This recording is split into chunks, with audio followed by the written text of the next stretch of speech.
क्या मेजर करता है? सोइल मॉइस्चर टेंशन और सोइल मॉइस्चर पोटेंशियल।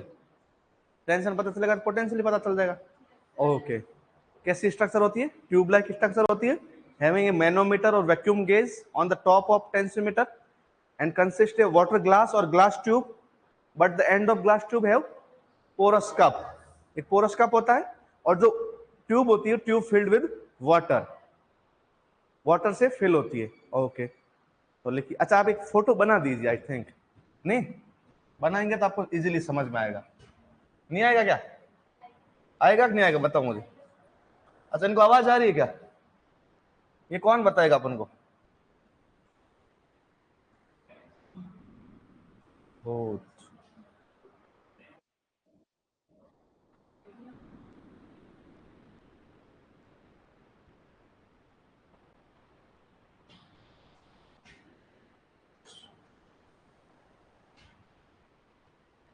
यार, अच्छा नहीं दिख रहा यार, ये तो सही नहीं है, ये अच्छा नहीं दिख रहा।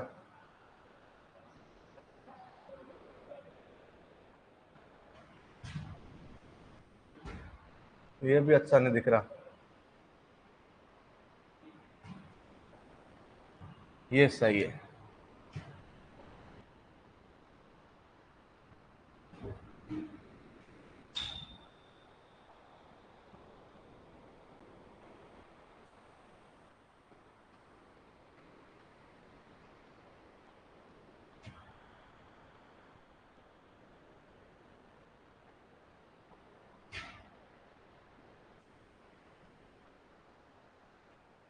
बना दो।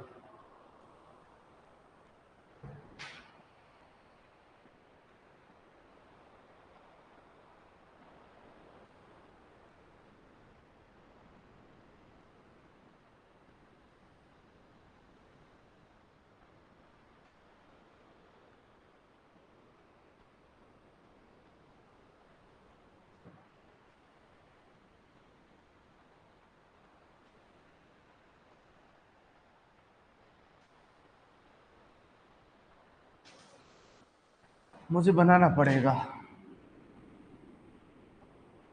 क्योंकि इनको ऑनलाइन वालों को दिखेगा नहीं।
बना दिया?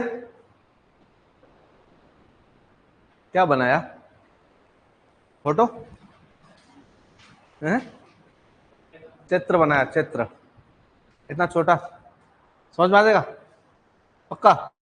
ओके, ठीक है। अपन समझते हैं इसका मैकेनिज्म, क्योंकि मैकेनिज्म समझ में आ गया ये पूरा समझ में आ जाएगा। मैकेनिज्म क्या है, ये जो टेंसियोमीटर इसको अपन प्लेस करते हैं सोइल में, किसमें प्लेस करते हैं, सोइल में प्लेस करके छोड़ देते हैं। अब जब अपन सोइल में प्लेस करेंगे तो इसकी जो ग्लास ट्यूब है इसके अंदर क्या भरा होता है, वाटर। अब ये जो पोरस कप है, ये पोरस कप किसके टच में है, सोइल के।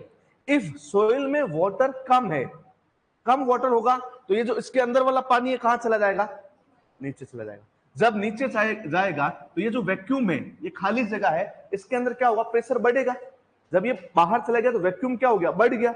और वैक्यूम बढ़ेगा तो वैक्यूम का प्रेशर क्या हो जाएगा, इंक्रीज हो जाएगा। अब जब वैक्यूम का प्रेशर इंक्रीज होगा तो टेंशन भी क्या हो जाएगा, इंक्रीज हो जाएगा। और जैसे जैसे पानी जितना कम होगा इसके अंदर से, उतना ही पानी कहां जाएगा, बाहर। जितना पानी बाहर जाएगा वैक्यूम उतना बढ़ेगा। जितना वैक्यूम, क्योंकि ऊपर कोई खाली जगह थोड़ी है जो एयर घुस जाएगी इसके अंदर, पानी बाहर चला गया तो वैक्यूम हो गया टोटल, खाली जगह। और जितनी ज्यादा पानी बाहर जाएगा, मतलब जितना कम पानी बाहर है उतना अंदर से पानी बाहर आएगा। और जितना ज्यादा पानी बाहर आएगा, इसका जितना वैक्यूम उतना ज्यादा होगा। और जितना ज्यादा वैक्यूम होगा, वैक्यूम प्रेशर उतना ज्यादा होगा। और वैक्यूम प्रेशर को कौन बता देगा, ये गेज बता देगा। ये जो गेज लगा हुआ है जिसको बोलते हैं मैनोमीटर, क्या बोलते हैं, इसका अदर नेम क्या है, मैनोमीटर। और मैनोमीटर क्या करता है, रूट प्रेशर मेजर करता है। याद है आपको, फिजियोलॉजी पढ़ी कि नहीं पढ़ी, फिजियोलॉजी में रूट प्रेशर को मेजर करने के लिए क्या यूज लेते हैं, मैनोमीटर। और ये एक टाइप का मैनोमीटर है जो प्रेशर बताता है। क्या बताता है, या इसको कहते हैं वैक्यूम गेज। आगे बात समझ में। तो इसकी प्रोसीजर क्या है कि जब अपन जिस सोइल में प्लेस करेंगे और वहां पे यदि सोइल वाटर कम है तो जो ट्यूब के अंदर का पानी है वो कहां चला जाएगा, वो मूव कर देगा outside through the porous cup. और पोरस कप से बाहर जाएगा तो उसमें वैक्यूम इंक्रीज होगा। और due to increase in vacuum, vacuum का प्रेशर भी क्या होगा, इंक्रीज होगा। और जितना ज्यादा वैक्यूम प्रेशर होगा उतना ज्यादा टेंशन क्रिएट होगा। और जितना ज्यादा टेंशन, वाटर कंटेंट कम। तो इनडायरेक्टली क्या बता रहा है, वाटर कंटेंट, लेकिन डायरेक्टली क्या बता रहा है, सोइल वाटर पोटेंशियल और सोइल वाटर टेंशन बता रहा है। ये टोटल है। किसने डेवलप किया ये टेंसियोमीटर, किसने डेवलप किया,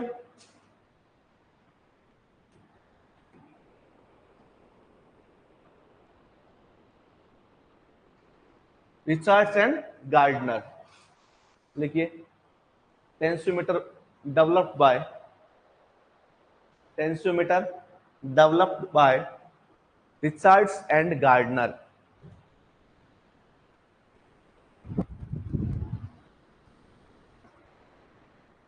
रिचर्ड्स एंड गार्डनर।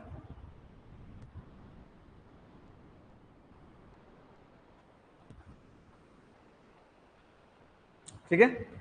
अच्छा, कैसे वर्क करता है, तो वर्क प्रिंसिपल लिखिए, वर्किंग प्रिंसिपल।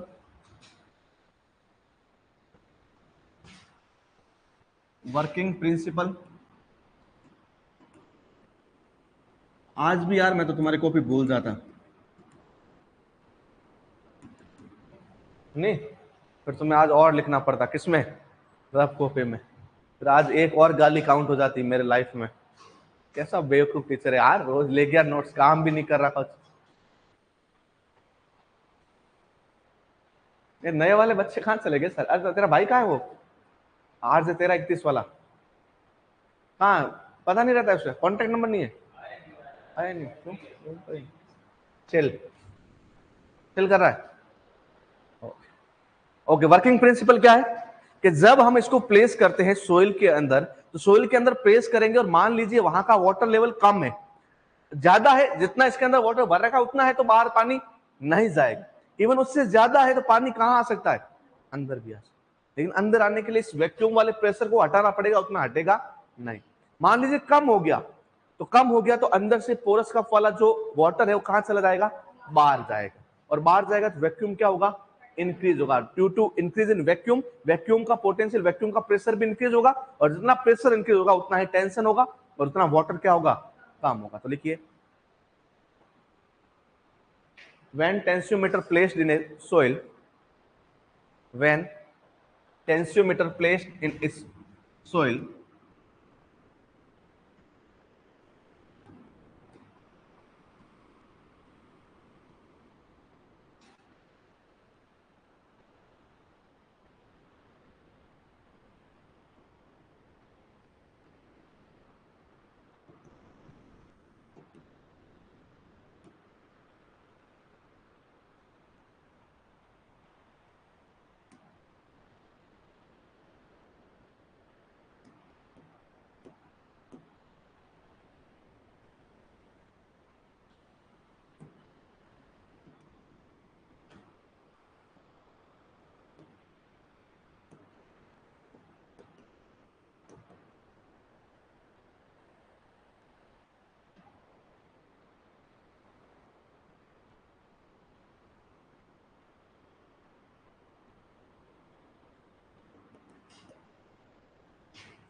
ठीक है, जब अपन टेंसियोमीटर को प्लेस करते हैं सोइल में, तो सोइल टेंसियोमीटर के अंदर जो वाटर है वो मूव करेगा पोरस कप से थ्रू आउटसाइड सोइल में, और जितना ज्यादा मूव करेगा उतना ज्यादा वैक्यूम प्रेशर क्रिएट होगा, और जितना ज्यादा वैक्यूम प्रेशर क्रिएट होगा वो डायरेक्टली प्रोपोर्शनल होता है किससे?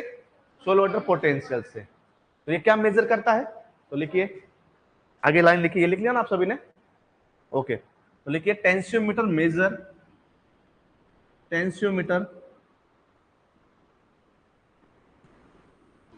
मेजर सोइल वाटर और matric potential of soil.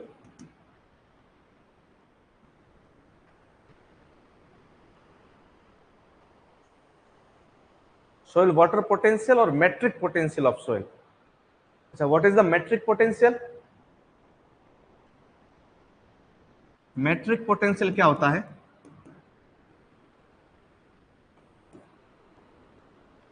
Metric potential क्या होता है? Potential of water due to, potential जो वाटर का पोटेंशियल है वो किससे अफेक्ट हो रहा हो? सोइल पार्टिकल्स से। किससे अफेक्ट हो रहा हो? तो potential affected by soil particles is matric potential.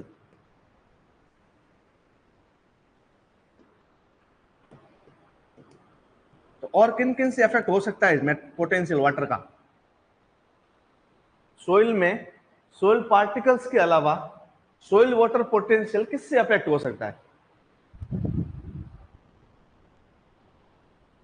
Salt से नहीं हो सकता, ग्रेविटी से हो सकता है ना। तो ग्रेविटी से जो अफेक्ट होता है उसको बोलते हैं ग्रेविटेशनल पोटेंशियल।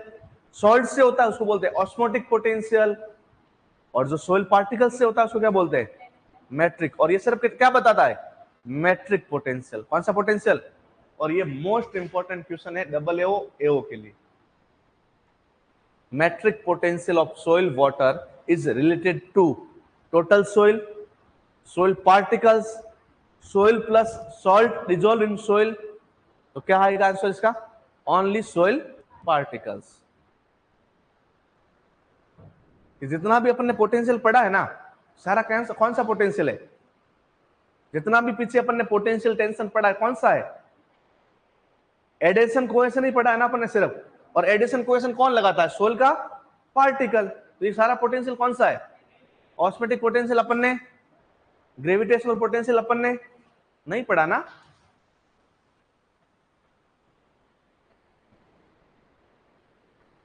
नहीं समझे आप मेरी बात? देखो, ये लिख लिया। अपन एक थोड़ा और कॉन्सेप्ट समझते हैं। Total soil water potential is equal to, जो पोटेंशियल होता है टोटल सोइल का, सोइल वाटर का, वो सिर्फ सोइल के पार्टिकल्स पे डिपेंड नहीं करता। वो किस पे डिपेंड करेगा? कितना सॉल्ट कंटेंट है उस सोइल में। क्योंकि सॉल्ट कंटेंट होगा तो उसको भी डिजोल्व होने के लिए क्या चाहिए होगा? वाटर चाहिए होगा। तो उसका पोटेंशियल वाटर का क्या हो जाएगा? डिक्रीज हो जाएगा। और किसके ऊपर डिपेंड करेगा? सोइल पार्टिकल्स कैसे? सैंड पार्टिकल्स है तो वो ज्यादा एब्जॉर्ब नहीं कर पाएंगे, क्ले है तो एब्जॉर्ब ज्यादा करेंगे। तो किसके ऊपर डिपेंड कर रहा है? Soil particle. ग्रेविटी कितनी लग रही है? ग्रेविटी फिक्स लगती है ग्रेविटी तो लेकिन कितनी लग रही है? वो ग्रेविटेशनल पोटेंशियल होगा। और एक होता है अपना एटमॉस्फेरिक प्रेशर की वजह से। मान लो एटमॉस्फेरिक प्रेशर ज्यादा लग रहा है या कम लग रहा है, उसकी वजह से भी वाटर पोटेंशियल इन्फ्लुएंस होता है। तो सोइल वाटर पोटेंशियल जो होता है वो depend on soil salt content, और सॉल्ट कंटेंट का जो पोटेंशियल होता है उसको बोलते हैं ऑस्मोटिक पोटेंशियल। कौन सा पोटेंशियल? सोइल पार्टिकल की वजह से मेट्रिक पोटेंशियल, ग्रेविटी की वजह से ग्रेविटेशनल पोटेंशियल, एटमॉस्फेरिक प्रेशर की वजह से होता है न्यूमेटिक पोटेंशियल। न्यूमेटिक, समझ रहे? लेकिन अपने ये काम की बात नहीं होती, तो मैं पढ़ा था ना। अपने काम की बात क्या है? सोइल पार्टिकल्स की वजह से, और जो सोइल पार्टिकल्स की वजह से है उसको क्या बोलते हैं? Matric potential. और ये मैट्रिक पोटेंशियल कौन मेजर करता है? टेंसियोमीटर। इन बाकी इनसे कोई मतलब उसको नहीं है। आई बात समझ में? तो ये क्या मेजर करता है? Soil water potential, total water potential नहीं, ओनली मैट्रिक पोटेंशियल। लेकिन आपको देखो, जब आप छोटी क्लास में होता है ना, आपको बेवकूफ बनाया जाता है। जैसे कि आप 6th क्लास में थे तो बोलते थे पादप ऑक्सीजन गैस छोड़ते हैं, कार्बन डाइऑक्साइड लेते हैं, बच्चों क्या करते हैं, CO2 लेते हैं, O2 छोड़ते, इसलिए पादप उगाने चाहिए। नहीं बताया था किस में लेते हैं किस में छोड़ते हैं। 10th में आए 8th में आए तब बोला कि पादप जो होते हैं प्लांट्स, वो रेस्पिरेशन में तो O2 ही लेते हैं, लेकिन फोटोसिंथेसिस में क्या लेते हैं, CO2। तो सिर्फ CO2 लेते हैं, ऐसी बात क्या है, गलत है। फिर आपको बोला पादप फोटोसिंथेसिस में CO2 लेते हैं, O2 छोड़ते हैं। ये अपन को 10th तक पढ़ा। फिर आप आए 12th में, बोले बच्चों CO2 लेकर O2 नहीं छोड़ता, प्लांट H2O लेता है ना तब O2 छोड़ता है। फोटोलाइसिस बोलते हैं, वाटर हाइड्रोलाइसिस बोलते हैं। मैग्नीज उसमें एसेंशियल एलिमेंट है, लेकिन अभी तक अपन को नहीं पता। आप में से बहुत सारे हैं कि सर क्या बात कर रहे हैं, अपन को ऐसा लगता है ना कि प्लांट CO2 लेते हैं और O2 छोड़ दे, ऐसा नहीं होता। CO2 से ग्लूकोज बनाते हैं, H2O जो लेते हैं ना उससे क्या छोड़ते हैं, हिल रिएक्शन बोलते हैं जिसको। कौन सी रिएक्शन, और वहां पे फोटोलाइसिस होता है अपना H2O का वाटर हाइड्रोलाइसिस होता है, और water hydrolysis water splitting enzyme करते हैं, और वाटर स्प्लिटिंग एंजाइम में मैग्नीज एसेंशियल एलिमेंट है। ये सब आप यदि BSc एग्रीकल्चर ध्यान से पढ़े हो तो पढ़े होंगे, समझ रहे हो। तो कितना झूठ बोला गया अपन को। 6th क्लास में यदि मैं ये पढ़ा देता कि वाटर स्प्लिटिंग क्या, तो 6th क्लास 6 साल में पूरी होती, तो इसने नहीं पढ़ाया गया। जितना काम किया उतना ही पढ़ाएगा। अब मैं यहां पढ़ाने लग जाऊं सोइल वाटर पोटेंशियल जो है कितना टाइप का होता है, तो आपको थोड़ा माइंड डिस्टर्ब हो जाएगा। फिर भी मैंने पढ़ाया, क्योंकि आप सिर्फ PG का एग्जाम नहीं देंगे और भी एग्जाम देंगे। तो यहाँ पे आपको ध्यान रखना, total soil water potential is not only dependent on soil particles, it's also dependent on salt content present in soil, gravity of soil या gravity of earth, and also atmospheric pressure. और ये जब टोटल होता है तब उसको बोलते हैं टोटल सोइल वाटर पोटेंशियल। लेकिन ये क्या मेजर करता है टेंसियोमीटर, कौन सा पोटेंशियल, ओनली मैट्रिक पोटेंशियल। अच्छा आगे अपन बात करते हैं। टेंसियोमीटर बेस्ट है, अच्छा है, लेकिन जब कोई चीज बहुत ज्यादा अच्छी होती है तो उसकी कुछ बुराइयां भी होती, खामियां होती। अच्छा क्यों है, इजीली यूज कर सकते हैं, इजीली अपन खरीद सकते हैं, ज्यादा महंगा भी नहीं है, किसान ऑफर भी कर सकता है। लेकिन जब इसको किसान यूज करेगा, फार्मर यूज करेगा, तो आपने देखा होगा मैक्सिमम पोर्शन जो इसका है वो ग्लास का बना हुआ है। ग्लास इजीली ब्रेक डाउन हो जाती है, इजीली ब्रेक हो जाती है, टूट जाती है। और मान लीजिए मैंने इसको मेरी सोइल में लगाया, और जो सोइल है वो सोइल आपकी कैसी है, ब्लैक सोइल है। कैसी सोइल है, ब्लैक सोइल है। मैं लगा के घर आ गया, 2 दिन में बहुत बारिश हुई नहीं और पानी पूरा उड़ गया। ब्लैक सोइल में दिक्कत क्या होती है, हाँ, ब्लैक सोइल में स्वेलिंग श्रिंकेज की दिक्कत होती है। किसकी दिक्कत होती है, और जैसे ही वाटर डिहाइड्रेट हो गया तो ये क्या हो जाएगा, श्रिंक हो जाएगा। श्रिंक मतलब अपना वॉल्यूम कम करेगा, और जब कम करेगा तो बीच में बैठा है इसको क्या कर देगा, दबाएगा तो टूट जाएगा। इसलिए ब्लैक सोइल के अंदर सुटेबल नहीं है। ब्लैक सोइल के अंदर सुटेबल तो कौन सी सोइल में सुटेबल है, जहां पे क्रैकिंग की दिक्कत नहीं हो, तो सैंडी सोइल। तो ये बेस्ट मेथड है कौन सी की सोइल के लिए, लेकिन ब्लैक सोइल के लिए बेस्ट नहीं। सेकेंड, ये जो भैया अपना टेंसियोमीटर है, ये कोई बहुत ज्यादा रेंज तक सोइल वाटर नहीं बताता, क्योंकि ट्यूब में पानी खत्म हुआ फिर पानी वैक्यूम के तो एक डेप्थ है ना, वो इतना ही वैक्यूम क्रिएट कर पाएगा। तो मान लीजिए -15 बार पर सोइल है, तो ये टेंसियोमीटर बता ही नहीं पाएगा। ये कहां तक बताएगा, इफेक्टिव बाकी बता देता है 3-4 बार तक, लेकिन इफेक्टिव कितना बता देता है, 0 बार से 0.85 बार तक। 0 बार से from 0 bar to 0.85 bar tension बता पाता है। उसके बाद में अब अपनी सोइल आ गई 3 बार पर, 6 बार पर, तो इन भैया काम करना क्या कर देंगे, ज्यादा रिस्क ये सहन, वो बढ़िया कंपन शुरू हो जाएगी, देख चकरा के गिर के, भैया इतना ही इनका पोटेंशियल है। कितना है, 0 to 0.85। और ये आपका BMI है, क्या है, समझते ना, BMI भयंकर मोस्ट इंपॉर्टेंट है। कितने भी एग्जाम आप दे देना किस एग्रीकल्चर के, ये क्वेश्चन मिलेगा, व्हाट इज द एक्चुअल या effective range of tensiometer, 0 to 0.85। 0.2 नहीं आएगा तो ऑनली आएगा 0.85 बार। ओके, लिखिए, देखिए tensiometer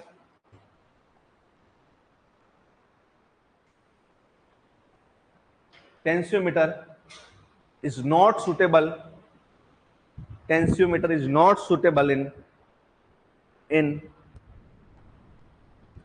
clay rich clay rich soils, in bracket के अंदर लिखिए, इन ब्रैकेट ब्लैक सॉइल और क्लेई सॉइल, ब्लैक सॉइल और क्लेई सॉइल उनके लिए सुटेबल नहीं है। लाइक ब्लैक सॉइल के लिए सुटेबल नहीं है, और कौन से सॉइल के लिए? क्लेई सॉइल, जिसमें क्ले क्या हो, ज्यादा, वहां पे ये सुटेबल नहीं। But most suitable in Sandy soil, most suitable in Sandy soil, Sandy सुंडी। हाउसफुल 4 देखिए, हाउसफुल 4 या 3 में है शायद, हाँ 3 में ना, 4 में तो वो है तहखाने वाला, क्या बाला नहीं ओके, सैंडी सुंडी नहीं याद है?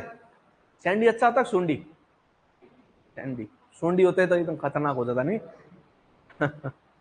ओके, ब्लैक और क्ले सोइल के लिए बेस्ट नहीं है, लेकिन सैंडी सोइल के लिए है मोस्ट इफेक्टिव है। ओके देखिए, इफेक्टिव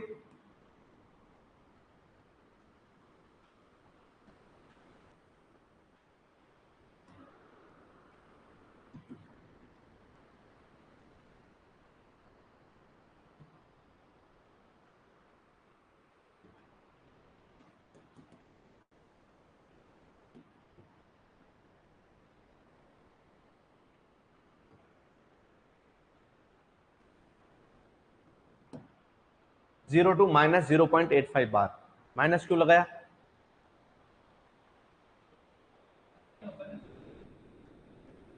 पोटेंशियल, यहां में लिखता सोइल मैट्रिक टेंशन तो प्लस टेंशन,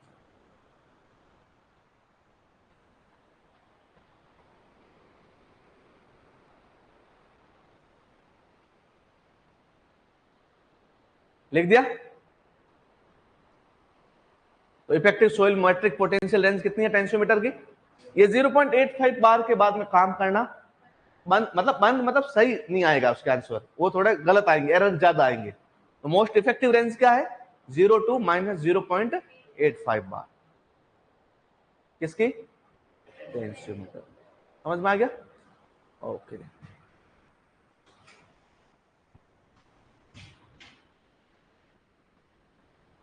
सेकेंड नंबर पे लिखिए इलेक्ट्रिक रेजिस्टेंस मेथड।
ये दिख रहा है आपको? ऐसा फोटो बना दीजिए, ये फोटो बना दीजिए। नहीं बनाओगे? बना दो, समझ में इजीली आएगा।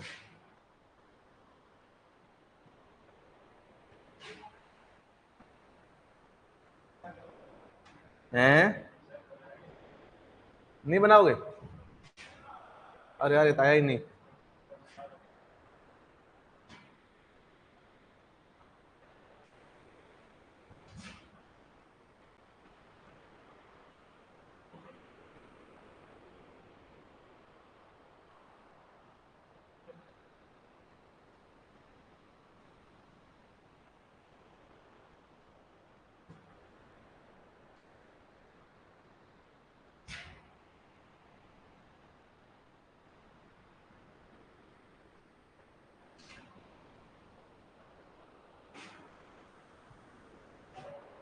ये मुझे नहीं बनाना पड़ेगा। हाँ, अभी बताएंगे, अभी राठौड़ जिप्सम ब्लॉक मेथड बोलते हैं, सब बताएंगे। Gypsum block, nylon block, fibre block, plaster of Paris block.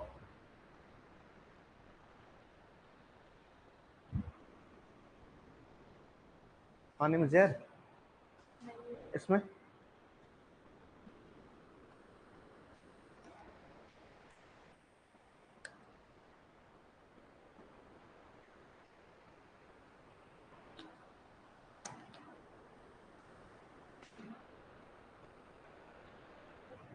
और मिनरल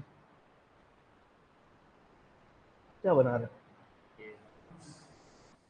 तो बढ़िया। मीटर कौन सा मीटर है? ये है electric resistance meter.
Split burning method. अच्छा, स्प्लिट बर्निंग मेथड तो डायरेक्ट मेथड है बेटा। वो अपन ग्रेविमेट्रिक मेथड और उसमें डायरेक्ट मेथड में पढ़े, स्प्लिट बर्निंग मेथड उस टाइप का है, अपन लिखवाएंगे अलग नाम, कोई ज्यादा इंपॉर्टेंट मेथड है नहीं। ठीक है, बुक वाले बोलते हैं कि ज्यादा यूज नहीं होता, स्लेडम यूज होते हैं बहुत कम। अच्छा, अब ये हम समझते हैं ये होता क्या है। तो ये है ना मीटर है। अच्छा, इसमें आप बनाओ एनालॉग, बनाओ एनालॉग। ये यहाँ कुछ दिखेगा, रेजिस्टेंस दिखेगा ओम में। किसमें दिखेगा? ओम में, माउस में, ओम में दिखेगा। इलेक्ट्रिक कंडक्टिविटी बताता है ये। ठीक है, ओम इलेक्ट्रिक कंडक्टिविटी किसमें देखते हैं? 10th में नहीं पढ़ा ओम का नियम?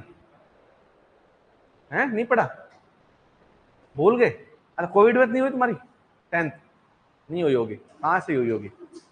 कोविड में हुई हो तो फिर भूल सकते हैं। ओम का नियम नहीं पढ़ा? OHM।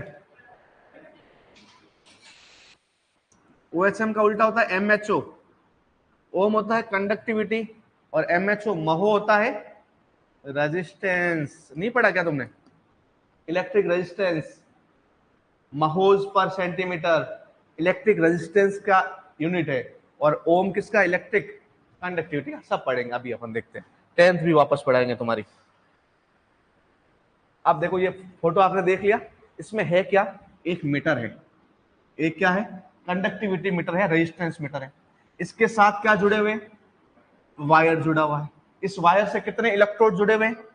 2 इलेक्ट्रोड है। और ये इलेक्ट्रोड किसके अंदर इम्बेडेड है? किसके अंदर प्लेस कर रखे?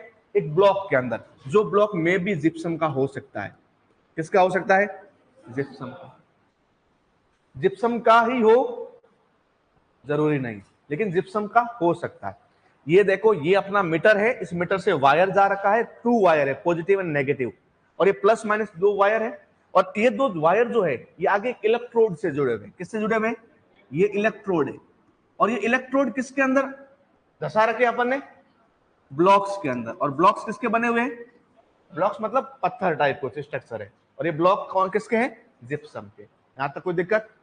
ठीक है। अच्छा, जिप्सम वाटर कंडक्टिव नहीं होता। अब जिप्सम के अंदर वाटर कंडक्टिविटी करेंगे तो कुछ करंट वरंट नहीं आएगा, लेकिन जैसे जैसे इसके अंदर पानी मिलेगा, क्योंकि ये सॉल्ट है, ये क्या है? जिप्सम क्या एक सॉल्ट तो है, और जिप्सम सॉल्ट है तो जिप्सम के अंदर अपन पानी मिलाएंगे, सॉल्ट के अंदर पानी मिलता है तो कंडक्टिविटी बढ़ती है। जैसे जैसे कंडक्टिविटी बढ़ेगी, मतलब जैसे जैसे वाटर कंटेंट बढ़ेगा, कंडक्टिविटी भी क्या होगी? और रेजिस्टेंस कम होगा। जितना कम रेजिस्टेंस उतना ज्यादा पानी, और जितना ज्यादा रेजिस्टेंस उतना कम। इतनी बस, ये प्रिंसिपल है इसका। प्रिंसिपल को बोलते हैं व्हीट स्टोन प्रिंसिपल। पूछते हैं कौन से प्रिंसिपल पे काम करता है अपना इलेक्ट्रिक रेजिस्टेंस मेथड? कौन सा प्रिंसिपल है? Wheatstone principle. अच्छा, आगे अपन बात करते हैं वापस। व्हीट स्टोन प्रिंसिपल के ऊपर काम करता है। होता क्या है वापस देखते हैं। देखो, एक मीटर होता है, उस मीटर से 2 कंडक्टिविटी मीटर होता है, जो आपका कंडक्टिविटी देखेगा कि इलेक्ट्रिक फ्लो हो पा रहा है या नहीं हो पा रहा है। ये जुड़ा होता है 2 इलेक्ट्रोड से, और इलेक्ट्रोड कंडक्टिविटी लेके जाता है, और ये इलेक्ट्रोड घुसे होते हैं किसके अंदर? ब्लॉक्स के अंदर। जिप्सम इलेक्ट्रिक का कंडक्टर नहीं होता, लेकिन जब उसके अंदर वाटर मिल जाएगा तो कंडक्टिविटी क्या होगी? इंक्रीज होगी। अब देखो, अपन ने सोइल में लगा रखा है, सोइल में वाटर ज्यादा है तो उसकी कंडक्टिविटी क्या आएगी? ज्यादा। रेजिस्टेंस क्या आएगा? और जैसे ही वाटर कंटेंट डिक्रीज होगा, रेजिस्टेंस इंक्रीज होगा और कंडक्टिविटी कम हो जाएगी। समझ रहे? जैसे जैसे वाटर कंटेंट डिक्रीज होगा, रेजिस्टेंस इंक्रीज होगा एंड कंडक्टिविटी डिक्रीज होगी। और ये कंडक्टिविटी कितनी है ये किसमें दिखेगी? अपने इस मीटर के अंदर, इस मीटर के अंदर।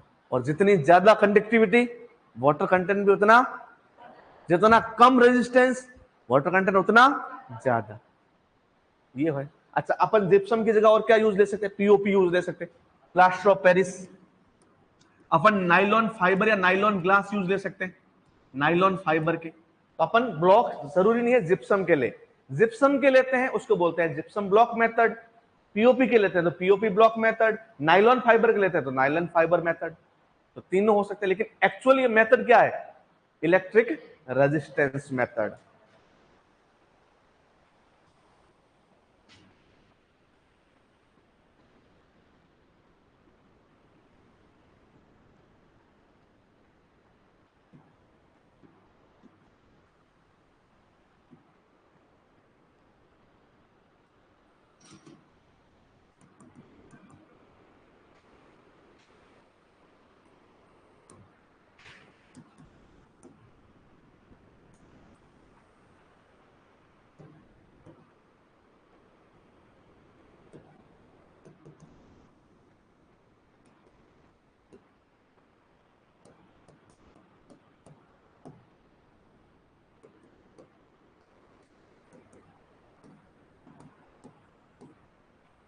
Electric resistance method based on electric resistance offered by 2 electrode embedded in blocks। और blocks किसके बने होते हैं?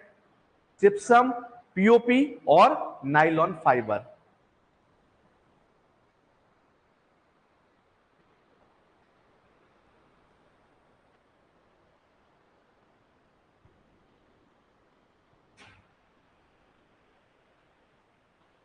वापस समझ लीजिएगा, electric resistance method based on electric resistance offered by 2 electrodes. कितने इलेक्ट्रोड होते हैं? और वो किसमें एम्बेडेड होते हैं, किसमें धसे हुए होते हैं? ब्लॉक्स में। किन किसके ब्लॉक्स? जिप्सम, पीओपी और नाइलॉन फाइबर ब्लॉक।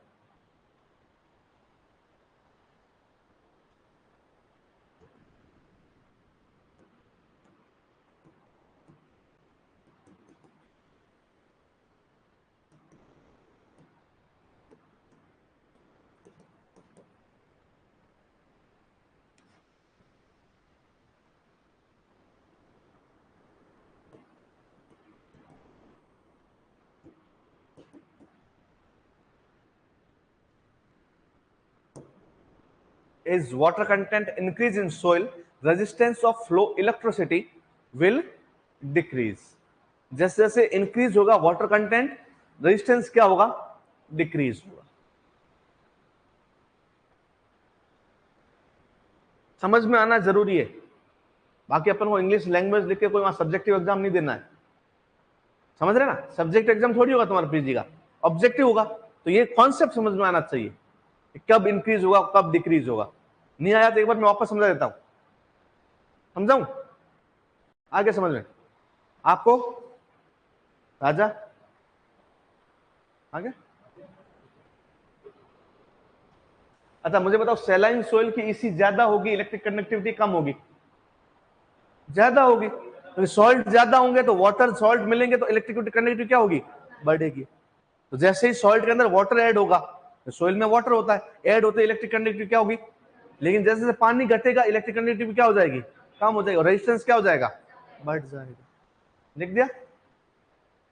अब ये यदि ब्लॉक है अपना जिप्सम का बना हुआ है, if block used in electric resistance method made up of gypsum, तो इसको क्या नाम दे देंगे अपन, gypsum block method. Gypsum block method. अच्छा यहां मैं रेंज लिख रहा हूं, क्या लिख रहा हूं, कितने रेंज पर ये काम करेंगे. यहां मैं क्या लिख रहा हूं राजा, रेंज. ये करेगा 1 से 15 बार तक, 1 to 15. यदि बना हुआ है पीओपी का तो उसको क्या बोल देंगे, POP block method. POP block method. ये भी कितने बार तक काम करेगा, 1 to 15 बार तक काम करेगा. और last one is nylon glass या फाइबर मेथड. इसमें ब्लॉक किसका होगा, नाइलॉन फाइबर का. लेकिन ये किस पे काम करेगा, तो ध्यान रखना, माइनस या 1/3 bar to 15 bar entire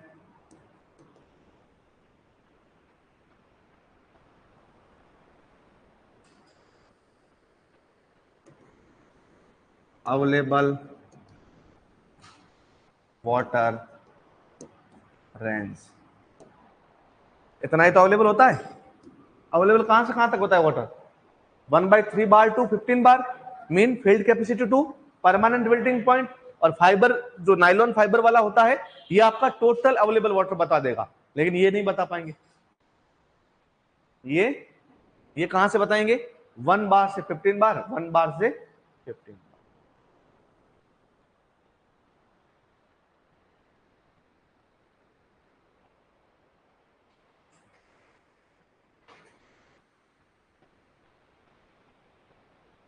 okay इनको नहीं आया ऑनलाइन वालों को तो एक बार वापस समझ लेते हैं, उनके साथ अपन भी समझ लें.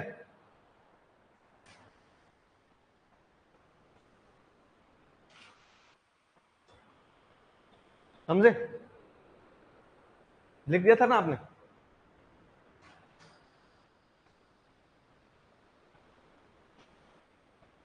लिख दिया तुम लोगों ने, क्या लिखा, ये तो लिख रखा वही है.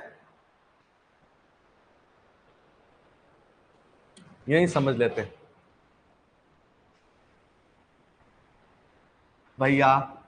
ये अपनी सोइल है, ये क्या है, इस सोइल के अंदर अपन 2 इलेक्ट्रोड धसाएंगे. कितने इलेक्ट्रोड, और वो इलेक्ट्रोड किसके साथ धसे हुए हैं, ब्लॉक्स के साथ. ये इलेक्ट्रोड एक वायर के द्वारा एक मीटर से जुड़े होते हैं. किससे जुड़े होते हैं, ये मीटर इनको प्रोवाइड करता है इलेक्ट्रिसिटी. क्या प्रोवाइड करता है, इलेक्ट्रिसिटी प्रोवाइड करेगा.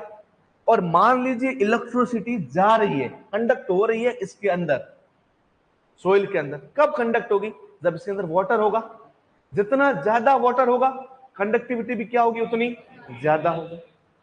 समझ रहे हैं ना. यहां से जब ये इलेक्ट्रोड है, ये इलेक्ट्रोड आपका धसा हुआ है 2 ब्लॉक के अंदर, और ये ब्लॉक बने हुए जिप्सम के, मान लीजिए किसके बने हुए, जिप्सम, तो जिप्सम एक सॉल्ट है, वाटर एब्जॉर्ब करेगा, और जितना ज्यादा वाटर होगा इतना ही तो ज्यादा वाटर एब्जॉर्ब करेगा, और जितना ज्यादा वाटर एब्जॉर्ब करेगा उतनी ही उसकी कंडक्टिविटी क्या होगी, ज्यादा होगी, और कंडक्टिविटी ज्यादा है तो रेजिस्टेंस क्या होगा, और ये मीटर क्या बताएगा आपका, रेजिस्टेंस बताएगा। तो कंडक्टिविटी ज्यादा है तो रेजिस्टेंस है नहीं, कंडक्टिविटी ज्यादा है तो रेजिस्टेंस, और कंडक्टिविटी ज्यादा कब होगी, जब वाटर क्या होगा, ज्यादा होगा। बस यही इसका प्रिंसिपल है। ठीक है, ऑल सोइल में काम आता है, बट उस सोइल में काम नहीं आएगा जिस सोइल में इसके मित्र मिल जाएंगे जिप्सम के। जिप्सम सॉल्ट है और दोस्त मिल गए, दोस्त मिलेंगे, कोई काम करता है क्या, प्रोडक्टिविटी क्या हो जाती है, पोटेंशियल क्या होता था, बढ़िया बैठे गप्पो मारो, चाय पी लो, जो भी पीना है, बस इतना ही होता है। दोस्तों के साथ यही होता है, काम थोड़ी कर पाएंगे, नहीं कर पाएंगे, तो इनकी क्या हो जाएगी, इनका पोटेंशियल क्या हो जाएगा, कुल मिला के सैलाइन सोइल में डिसॉल्व हो जाएंगे।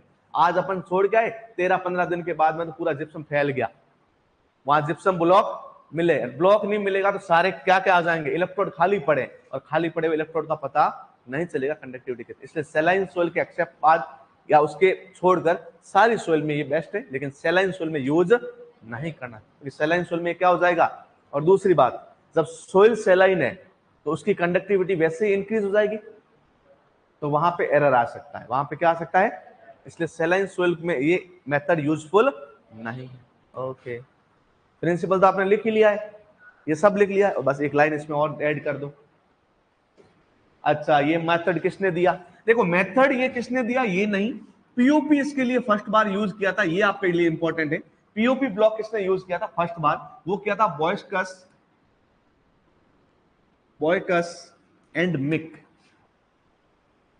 बॉयकस एंड मिक, बॉयस्कस। अच्छा, ये नाम पहले सुना कभी आपने, बॉयस्कस कहाँ, हाइड्रोमीटर कहाँ काम आता है, सोइल टेक्सचरल एनालिसिस का लेबोरेटरी मेथड है। अच्छा, फील्ड मेथड कौन सा है, फील्ड मेथड, फील्ड मेथड कैसा फील आ रहा है, और लेबोरेटरी के कितने मेथड है, Bouyoucos hydrometer and international pipette method, and international pipette method given by Anderson and Robinson. लिखवा रखा है सब मैंने, और उस टाइम मैंने ये भी बोला मैं ज्यादा लिखवा रहा हूं, लेकिन लिख लो कोई दिक्कत नहीं। पीओपी जो ब्लॉक है, नहीं लिखवा रहा, रॉबिन्सन लिखवा रखा है कि एंडरसन लिखवा रखा है यार, मैंने ये भी बोला था मैं ज्यादा लिखवा रहा हूं, लेकिन मैं कंट्रोल नहीं कर पा रहा खुद को, देख लीजिए आप, ये तो बच्चे बता भी रहे, देखो soil texture analysis, Bouyoucos and Mick ने ये मेथड दिया पीओपी वाला। पीओपी ब्लॉक किसने यूज किया सबसे पहले, बॉयस्कस एंड मिक 1969। ओके, और एक लाइन लिखिए,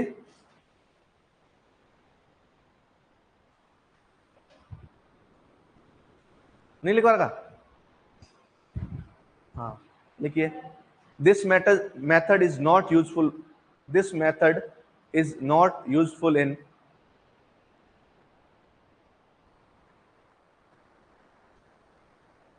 पीओपी के आगे लिखो ना ये वाली बात, उसके बाद हाँ ये लिख ली ना, ये नाम लिखना है कि जो ये इलेक्ट्रिक रेजिस्टेंस मेथड का POP block first time use किसने किया, बॉयकस एंड मिक। अच्छा, ये लिखो बॉयकस एंड मिक। अच्छा, इसमें लिखो this method is not suitable या useful for, not suitable for saline soil, कौन से सोइल में, सैलाइन सोइल। ओके, ये कौन सा हो गया अपना मेथड, इलेक्ट्रिक रेजिस्टेंस मेथड, समझ में आया, tensiometer. Next, third number, wheat stone bridge,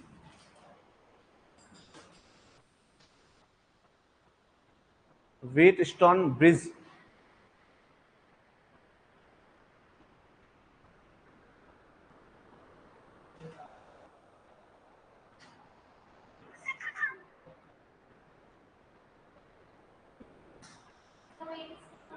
दो मिनट,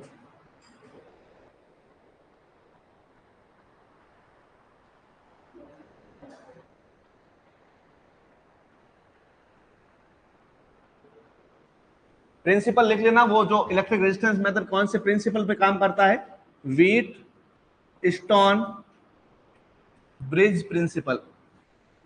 फिजिक्स पढ़ी होती तो अपन को ये बात समझ में आती है प्रिंसिपल क्या है, लेकिन अपने लिए यही बात इंपॉर्टेंट है, इस प्रिंसिपल का अपन को क्या हो जाए, नाम याद हो जाए। कौन से मेथड में काम आता है ये, electric resistance method is based on Wheatstone bridge principle. कौन सा प्रिंसिपल, ब्रिज प्रिंसिपल। नेक्स्ट है neutron scattering method. Neutron scattering method,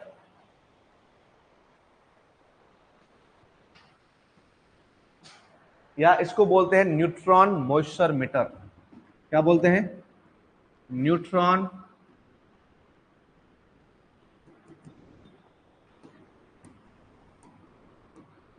ये अपन आज इसका प्रिंसिपल समझ लेते हैं, कल इसके बारे में अच्छे से लिखेंगे, ठीक है। प्रिंसिपल समझे इसका, ये कैसे काम करता है। दो बातें समझ में आई ना, आई कि नहीं आई, वो दोनों प्रिंसिपल समझ में आ गए कैसे काम करते हैं। तो जूनियर पूछ लेगा तो बता दोगे ना उनको, कि मना कर दोगे बाद में ना पढ़ूंगा मैं, पहले मना नहीं करना, जूनियर पूछते रहते हैं ना, तो उनको बताना है क्या होता है। अब अपन बात करते हैं न्यूट्रॉन मॉइस्चर मीटर। होता क्या है न्यूट्रॉन मॉइस्चर मीटर, ये भी एक मीटर होता है। क्या होता है, मीटर। इसमें भी एक बात आपको याद ये रखनी है, इसमें दो एलिमेंट यूज लेते हैं अपन। कितने element, first one is stable element and second one is radio active element.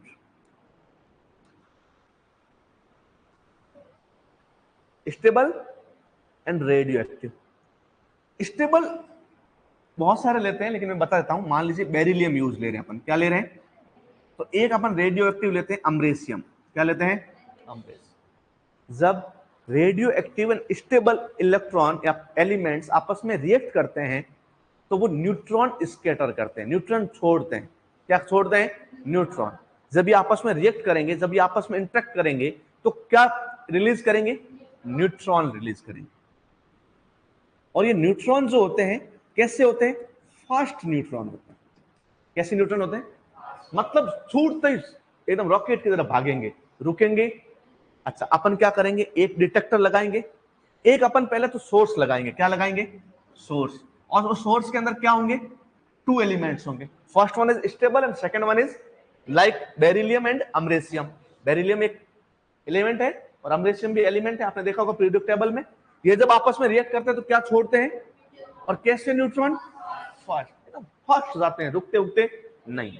अब देखो ये अपनी सोइल है, यहां अपन ने सोर्स लगा रखा, सोर्स के अंदर कौन है, अमरेशियम एंड बेरिलियम, और इससे फट निकल रहे हैं कौन कौन, न्यूट्रॉन। धीरे धीरे नहीं रुक रहे, फास्ट निकल रहे, फास्ट निकले। अच्छा, न्यूट्रॉन जो होते हैं वो एक्चुअल में क्या होते हैं, न्यूट्रॉन क्या होते हैं, न्यूट्रॉन एक टाइप के क्या है, पार्टिकल्स है, किसके, एटम के।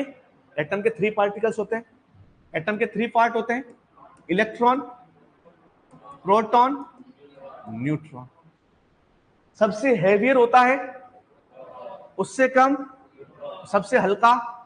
इलेक्ट्रॉन का भी भार, भार किसका होता है, सिर्फ प्रोटॉन और प्रोटॉन या तो बराबर होगा न्यूट्रॉन के, या न्यूट्रॉन से थोड़ा ज्यादा भारी होगा, थोड़ा ज्यादा भारी होगा। यहां तक बात समझ में आ गई। अब ये फास्ट जाएंगे तो इनको रोकने की क्षमता बाकी किसी में नहीं, सिवाय प्रोटॉन के, सिवाय प्रोटॉन। यहां तक समझ में आई बात। और ये प्रोटॉन कहां पड़ा है, ये प्रोटॉन पड़ा है H2O में। किसमें पड़ा है, क्योंकि H2O किसका बना हुआ है, H plus and O2 minus, H plus and O2। अब ये भैया H प्लस क्या है, H प्लस क्या है, क्यों है प्रोटॉन, देखो हाइड्रोजन, हाइड्रोजन का मॉलिक्यूलर मास होता है 1.008, ये होता है मॉलिक्यूलर मास। इसका मॉलिक्यूल का एटॉमिक मास क्या होता है, 1.008। इसका मतलब हाइड्रोजन एटम किस किस का बना होगा। अच्छा, हाइड्रोजन कितने नंबर पे आता है, फर्स्ट नंबर, मतलब इसमें प्रोटॉन कितना, न्यूट्रॉन कितने, और जो 0.008 ये बाहर है वो किसका है? इलेक्ट्रॉन का, न्यूट्रॉन का। तो इसमें न्यूट्रॉन कितने होते हैं? 0। अब देखो हाइड्रोजन के अंदर एक तो होता है प्रोटॉन, एक होता है इलेक्ट्रॉन। एक क्या होता है? जब ये इलेक्ट्रॉन यहां से सेक्रीफाइज हो जाएगा, छूट जाएगा, तब ये हाइड्रोजन किस में कन्वर्ट हो जाएगा? H+ में। न्यूट्रॉन बेचारे के पास पहले था नहीं, एक इलेक्ट्रॉन था, उसने त्याग दिया, तो अब हाइड्रोजन H+ में बचा क्या? रिमेनिंग रहा क्या? प्रोटॉन। तो H+ को मैं H+ हाइड्रोजन आयन बोलूं या प्रोटॉन बोलूं, बात क्या है? अब ये जा रहे हैं फास्ट, इनको रोकने की क्षमता, इस सांड को कौन रोक पाएगा? जो बलवान होगा। तो अब इसको कौन रोकेगा? प्रोटॉन। और प्रोटॉन किस फॉर्म में पड़े हैं? H+ में। जैसे ही ये प्रोटॉन से टकराएंगे, H+ से टकराएंगे, इसको अपनी औकात याद आएगी, अरे अपने से फास्ट भी कोई बैठा है, अपने से ताकतवर, ये धीरे हो जाएंगे। इसको बोलते हैं स्लो न्यूट्रॉन। कौन से न्यूट्रॉन? स्लो न्यूट्रॉन को सही टर्म में बोलते हैं थर्मलाइज्ड न्यूट्रॉन। कौन से न्यूट्रॉन? थर्मलाइज्ड। और जैसे ही न्यूट्रॉन थर्मलाइज्ड होंगे, वापस घर लौट आएंगे। अब इनको पता चल गया यहां कोई अपना काम नहीं है, ये रिटर्न किसकी तरफ होंगे? घर की तरफ। और यहां घर में क्या लगा हुआ है? अपना डिटेक्टर लगा हुआ है। क्या लगा हुआ है? डिटेक्टर। ये डिटेक्टर किसका बना होता है? BF3, बोरॉन फ्लोराइड का। किसका? जिसके अंदर और भी क्या ज्यादा होंगे? बोरॉन होगा। और ये डिटेक्ट करेगा कि अच्छा ये फास्ट न्यूट्रॉन को, क्योंकि हो सकता है ये फास्ट वाले जाए और सीधे इससे डिटेक्टर से टकरा जाए, लेकिन डिटेक्टर फास्ट वालों से इंटरेक्ट सिर्फ किससे इंटरेक्ट होगा? स्लो। जितने ज्यादा स्लो न्यूट्रॉन और थर्मलाइज्ड न्यूट्रॉन डिटेक्टर में आएंगे, मतलब उतना ज्यादा क्या है? हाइड्रोजन। और जितना ज्यादा हाइड्रोजन है, ज्यादा क्या होगा? H2। ये इसकी वर्किंग प्रिंसिपल। समझ में आया? आया कि नहीं आया? एक बार और। ओके, टाइम है, नहीं होता तो मैं मना कर देता। ठीक, अभी टाइम है अपना, अपन पढ़ा सकते हैं। पढ़ाए एक बार वापस और। ये सोइल, इस सोइल में जब अपन न्यूट्रॉन मॉइस्चर मीटर लगाएंगे, तो इसके अंदर एक होता है सोर्स। क्या होता है? सोर्स। सोर्स किसका बना होता है?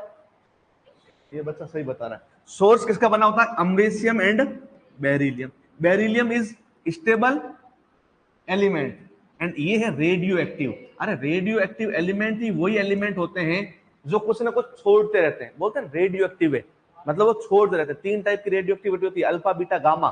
तो अल्फा वाले होते हैं, बीटा वाले होते हैं और गामा वाले होते हैं। एक अल्फा रेज छोड़ते हैं, एक बीटा रेज छोड़ते हैं, गामा रेज। ये रेडियो एक्टिविटी पढ़ेंगे अपन, थोड़ा सा पोर्शन है अपना। और इवन आप JRF करेंगे तो ज्यादा पढ़ना पड़ेगा। DK दास बुक है आपके पास, Dilip Kumar Das introductory soil science. ये सॉइल की बेसिक बुक है। नहीं है तो आप आसपास में या तो लाइब्रेरी हो वहां से जुगाड़ लीजिए, या अपने सीनियर से ले लीजिए या खरीद लीजिए। 450 रुपए समथिंग कुछ आती है, मार्केट में मिल जाएगी आपको। DK दास इंट्रोडक्टरी सॉइल साइंस।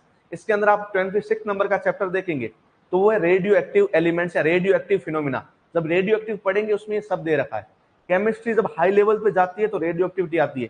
तो अपने केमिस्ट्री वहीं खत्म कर दी थी जहां 12th आई थी, तो हाई लेवल पे जा नहीं पाई। और ये थोड़ी केमिस्ट्री वाला चैप्टर है, ठीक है। अच्छा, यहाँ अपन को नी भी समझ, वहां नी ले रही है बुक तो मत लीजिए, क्योंकि मैं इतना ज्यादा आपको सजेस्ट नहीं करूंगा। आपको ये देखना है अमरेशियम एंड बेरिलियम, ये जब आपस में इंटरेक्ट होते हैं तो कुछ रेडियो एक्टिव डिके होता है, और जब रेडियो एक्टिव डिके होता है तो कुछ पार्टिकल्स छूटते हैं, और ये जो दोनों आपस में इंटरेक्ट होंगे तो ये क्या छोड़ेंगे? न्यूट्रॉन छोड़ेंगे। न्यूट्रॉन फ्री करेंगे, मुक्त करेंगे। अब ये न्यूट्रॉन शुरू करेंगे तो न्यूट्रॉन होते हैं फास्ट मूविंग। फास्ट मूविंग मतलब बहुत तेज मूव करते हैं। तो यहां से जैसे बना न्यूट्रॉन, तो अच्छा सोइल में पड़ा है तो मूव किस में करेगा? सोइल में करेगा। अच्छा सोइल में करेगा, और न्यूट्रॉन से ज्यादा हैवी होते हैं प्रोटॉन, तो इन न्यूट्रॉन को रोक कौन सकता है? और प्रोटॉन होता है अपना H+। कौन होता है? और H+ किस में पड़ा होता है? H2O में। तो ये जैसे ही न्यूट्रॉन आया H+ से टकराएगा, और बलवान से टकराए तो सारी अकड़ निकल जाती है ना, अकड़ निकल जाएगी तो धीमा पड़ जाएगा, स्लो हो जाएगा। और स्लो को बोलते हैं थर्मलाइज्ड, थर्मलाइज्ड न्यूट्रॉन। ये थर्मलाइज्ड न्यूट्रॉन वापस किसकी तरफ बढ़ेंगे? इस मीटर की तरफ आएंगे, मतलब आज नहीं तो कल आएंगे ही आएंगे। और जब ये मीटर की तरफ आएंगे तो मीटर में एक और डिटेक्टर लगा होता है। डिटेक्टर मतलब डिटेक्ट करने वाला, और वो किसका बना होता है? BF3 का बना होता है। जैसे ही ये स्लो वाले न्यूट्रॉन इसके पास आएंगे तो उसको पता, अच्छा 1 आया, 2 आया, 6 आए, 50 आए, 100 आया, 1000 आए, लाख आए, करोड़ आए, तो उस हिसाब से वो वो क्या करेगा, इमेजिन करेगा इसके अंदर कितना H प्लस है, और जितने H प्लस है मतलब कितने H2 है, और H2 मतलब क्या है, वाटर। ऐसे पता चलेगा। इसको बोलते हैं neutron moisture metre, neutron scattering method. Scatter हो रहे हैं, इसमें आपको बस दो बातें याद रखनी है। डिटेक्टर कौन सा यूज ले रहे हैं, सोर्स क्या यूज ले रहे हैं, americium beryllium. Americium beryllium is the source, BF3 is the detector. BF3 सिर्फ BF3 नहीं होता, बोरॉन एनरिच्ड BF3 होता है। बोरॉन ज्यादा होता है और मिक्स में क्या कर रखा है, BF3। फिर इसकी थोड़ी सी प्रिंसिपल, पीजी लेवल में प्रिंसिपल ज्यादा अपन को याद समझ में आया है ना, जितना वो आपकी, मैं औकात नहीं बोलूंगा, क्षमता, वो क्षमता से ज्यादा है। क्योंकि आपने पीजी लेवल में इतना ज्यादा नहीं पूछते, वो सिंपल सा क्वेश्चन पूछेंगे। The detector of neutron moisture meter is made up of BF3। The source of fast neutron americium beryllium. Neutron moisture meter किस काम आता है, अच्छा ये जो स्लो न्यूट्रॉन है इसको और क्या बोलते हैं, thermalize. Thermalization occurs due to presence of proton. Proton presence होगा थर्मलाइजेशन होगी, नहीं होगा तो नहीं होगी। अच्छा थर्मलाइजेशन नहीं होगी तो ये घूमते रहेंगे बेचारे, वापस आएंगे तो अभी डिटेक्टर डिटेक्ट नहीं करेगा, तो कोई दिक्कत है क्या, नहीं। अच्छा इसमें फास्ट मेथड है, हाथ तो हाथ बताता है, ज्यादा इतना फास्ट दौड़ रहा है, और मैं तो इतना बता रहा हूं कि ये इतना फास्ट होता है, इसमें इतनी एनर्जी होती है कि यदि आपके पास ये आ जाए, 1 सेकेंड में आपको भेद कर निकल जाए। 1 सेकेंड तो बहुत बड़ी है, इतना ज्यादा फास्ट होता है। अब इसमें दिक्कत क्या है, बहुत अच्छा मेथड है, एक्यूरेट है, रैपिड है। अब जितनी इसमें तारीफ करो उतनी कम है, लेकिन दिक्कत क्या है, ये है न्यूट्रॉन रेडियो एक्टिव डिके होता है, और यदि खुदा न खास्ता अपन ने लगाना भूल गए और अपन ने ऊपर लगा दिया सरफेस पे, सतह के, तो ये सारे न्यूट्रॉन कहां आ जाएंगे, बाहर। और बाहर कौन खड़े हैं, फार्मर, अपन, फिनिश होंगे कि नहीं होंगे, मतलब अपने लिए हार्मफुल है ये। तो इसको अपन को एक सोइल की डेप्थ में लगाना होता है, सरफेस सोइल पर अपन यूज या अपर सरफेस में यूज, इसको एक डेप्थ के अंदर लगाएंगे तो ये हार्मफुल नहीं रहेगा, फिर भी थोड़ा हार्मफुल मेथड है, ठीक है। बाकी सब अच्छी बात है। इतना फास्ट ये पानी बताता है सोइल के अंदर, इतना कोई बता, नॉन डिस्ट्रक्टिव है, सोइल को डिस्ट्रक्ट यहां से उठा के सोइल के ले जानी।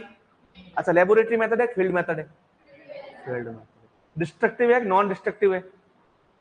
अच्छा डिस्ट्रक्टिव का मतलब होता है कि अपन को सैंपल यहां से हटाना पड़ेगा, लैब में ले जाना पड़ेगा, और लैब में उसके साथ छेड़छाड़ करनी पड़ेगी, तो वो डिस्ट्रक्ट हो जाएगा, सैंपल क्या हो जाएगा, खत्म हो जाएगा, वो काम किसी और के। लेकिन इसमें जो सोइल पड़ी है वो सोइल अपने और किसी काम आ सकती है, खत्म नहीं हो, सोइल की प्रॉपर्टी लॉस्ट नहीं हो। अच्छा कैसा लगा आज, समझ में आया कि नहीं आया, पक्का ना, तुम तो मैच्योर लोग हो, झूठ थोड़ी बोलोगे, समझ में आ रहा है।